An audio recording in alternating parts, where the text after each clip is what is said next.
The iPhone, one of the most revolutionary mobile devices, is most certainly the gadget of the year.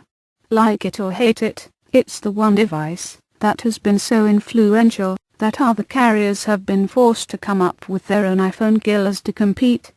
This vid will show off some of those phones, and we'll take a closer look at who will kill the iPhone. I personally own an iPhone, and believe it's pretty difficult to beat. To me, it's the first truly intuitive phone, but I know there's a lot of money out there backing the competition, so I found some of these ideas to be pretty impressive. The first phone I came across was the Verizon Voyager. This is undoubtedly made to look like the iPhone. The Voyager has a high-resolution touchscreen, hardly restrictive multimedia acceptance, and what really makes the iPhone look bad, an actual full QWERTY keyboard which flips out when the phone is opened, showing another screen. It makes the phone much thicker, but it satisfies the customers who just can't deal with the no-feedback touch keyboard that is present on the iPhone. Another feature that the iPhone lacks is compatibility with the Verizon Vcast network, which means you can watch TV on the Voyager as you would other high-end Verizon phones. The Voyager also trumps the no-feedback quality of the iPhone, in that it sends small vibrations to the point at which your finger touches the screen for a feel when you are selecting small areas on the screen. The drawbacks to the Voyager are that it has no exciting iPhone features such as email, and PDA features like document creation. The Voyager also does not do any desktop syncing beyond adding music. The screen is also much smaller, 2.8 inches compared to the iPhone's 3.5.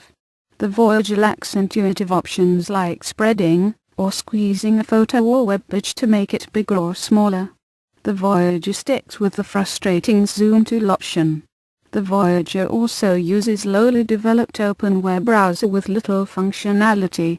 Compare that to Apple's already established Safari browser running on a light version of macOS X. Next is the HTC Touch from the HTC company, currently available from Sprint. The Touch runs on Windows with other third-party application of their own. The HTC copies the iPhone in a number of regards. First, it allows you to use either a finger or a stylus. The iPhone demands literally the warmth of a finger. It also uses the flicking and sweeping motion to move things on, off, in, or out of the screen. The touch interface is lacking to the iPhone, in that it does not allow the innovative multiple finger touch interactivity that the iPhone flaunts. The Touch does not have internal memory, and instead relies on a 1 GB micro SD card. Compare that to the 8 GB minimum internal memory of the iPhone. Then there is the OpenMoco, a touchscreen interface that runs on Linux. The Moco differs from all the above in that it is not locked to one carrier, and because it's open-sourced, can be edited by a developer community. Equally as engaging may be society's insatiable urge to know what the next Apple product will look like, especially the iPhone. What we can tell from current trends of new product after new product is that the interface is not likely to change very much. It was only until recently that an Apple Music product deviated from the traditional screen and scroll wheel present on all iPods since their creation. In the future of iPhones, we are likely to see more development with the camera feature. We are likely to see faster internet speeds and a slimmer package. The home screen is apt to change as Apple is soon to allow third-party applications to be built this February. This means that the current interface will be too small to accommodate the myriad of programs which are to employ it. This is likely to include the ability to add pictures or colors to the morose black background. The home screen will likely reflect traditional OS X aesthetics in some ways but not all. We will also see more support for the accelerometer.